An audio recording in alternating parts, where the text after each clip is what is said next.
안녕하십니까. 산론 읽기를 진행하는 정수년입니다.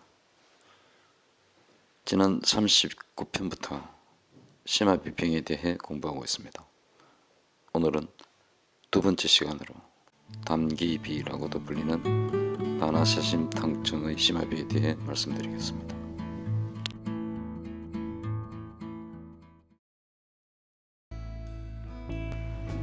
반화사심탕을 이야기하기 전에 심화비의 성립과 정후 및 그 후 치료까지를 한번 복습하겠습니다.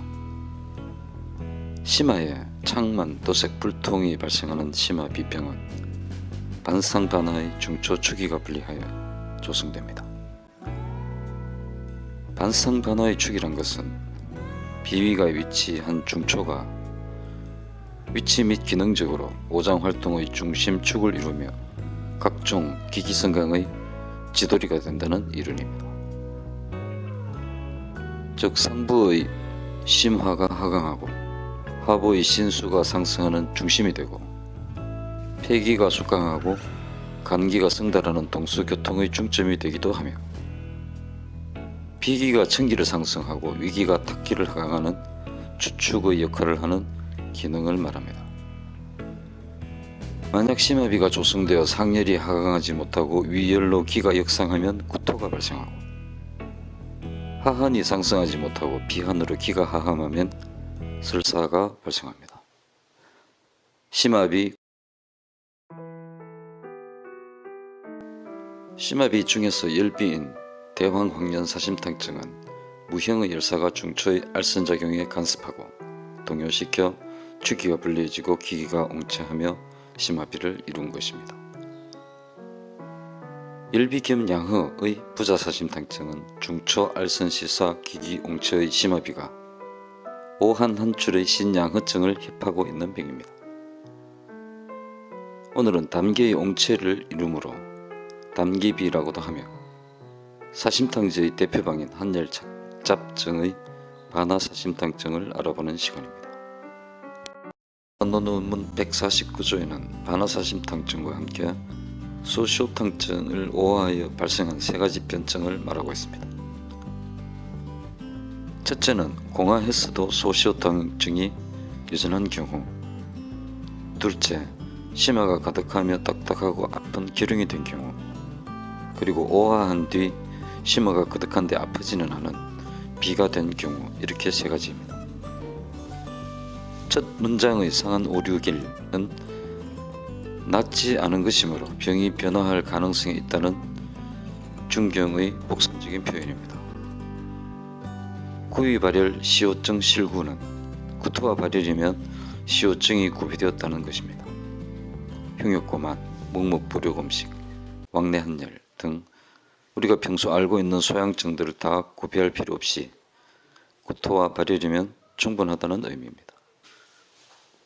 이 구토는 담열이 위를 침범하고 이에 따라 위기가 상역하여 발생한 것입니다. 그리고 상한론에서 구토는 곧 소양병이 존재한다는 의미라는 것을 알아야 합니다. 제4조에서 사기가 정경한 여부를 가릴 때 파욕토, 즉 토하려는 것으로 소양으로 정경한 것으로 간주하였고,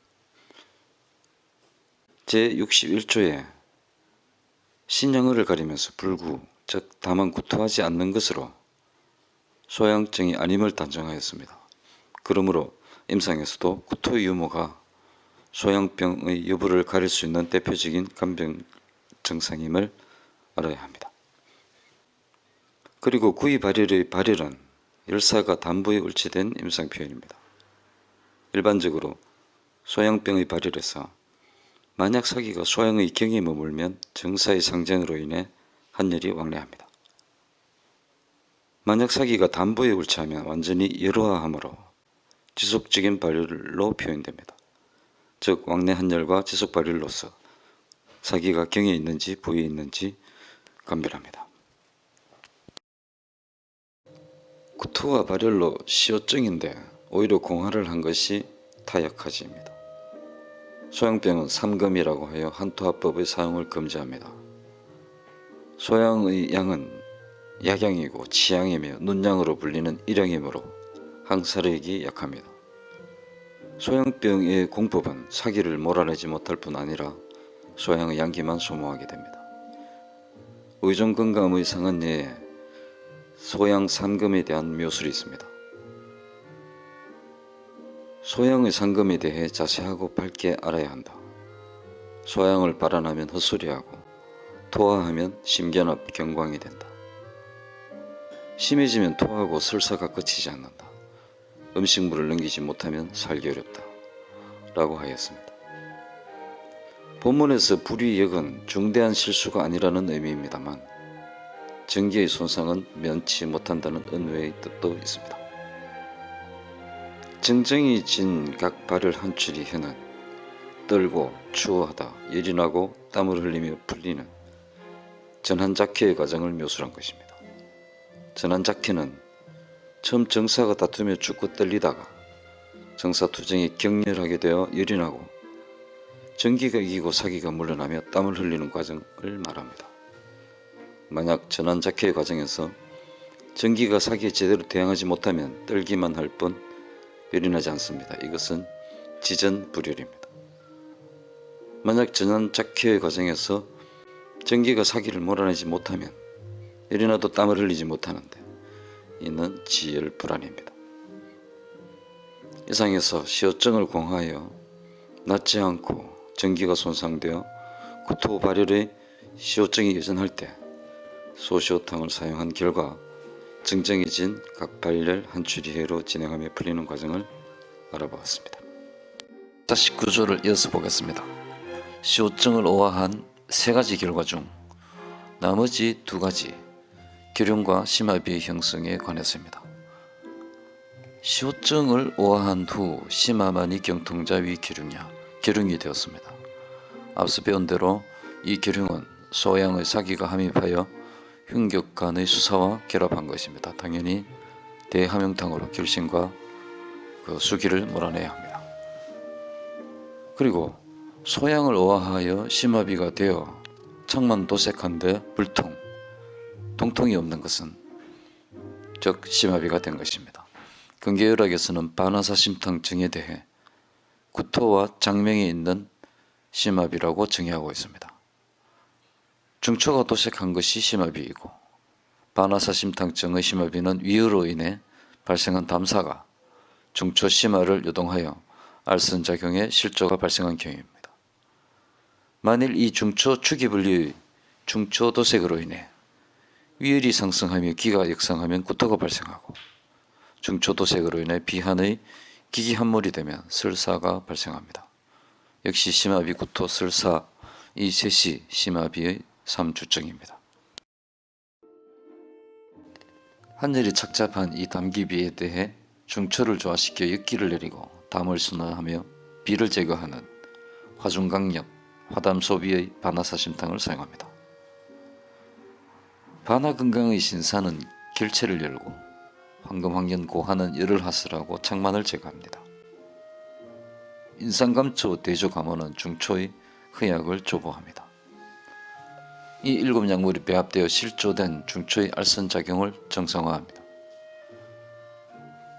본방의 작용을 압축하여 신산, 고강, 감조라고 하는데 반화의 화담, 황년의 청상열, 감초 건강의 온화작용을 표현한 것입니다. 그러므로 반화사심탕은 상한, 상열하한 위열기역의 구토와 비한계염의 하리 및 중초도색의 심화비에 중요한 방향이 되었습니다.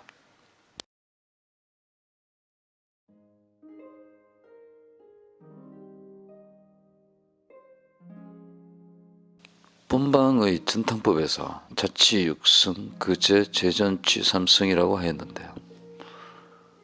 달여서 육승이 되면 찌꺼기를 제거한 후 다시 달여 삼승을 취한다는 뜻입니다. 저 재전의 전자에 대해 방언에서는 쩌백이 있는 것을 가열하여 말리는 방법을 전이라고 하였습니다. 즉, 한 번 달인 뒤 다시 가열하여 농축한다는 의미입니다. 이것을 자후재전이라고 하며 상한방 가운데 재전하는 7방제, 곧 제전 7방이 있습니다. 사심탕 중에서 제전하는 바나사심탕, 감초사심탕, 생강사심탕, 선복대자탕 4가지는 중초의 반상반화 주기를 화해하는 방제들입니다. 시오조 중에서 제전하는 소시오탕, 대시오탕, 시오개지건강탕은 반뼈발리 소양 주기를 화해하기 위해 사용합니다. 이 제전 7방의 공통적인 특징은 한성 및 열성 약물을 같이 사용한다는 것과 공하와 온보를 겸하여 시행한다는 것에 있습니다. 이 방제들은 모두 추기와 울기를 화해하는 작용을 발휘합니다.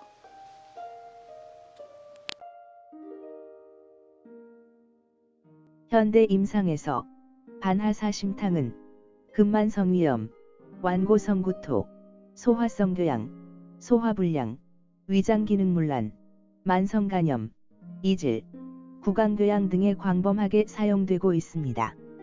대체로 증상이 심하비만하고 수시로 구역질하며 대변이 묽거나 장명에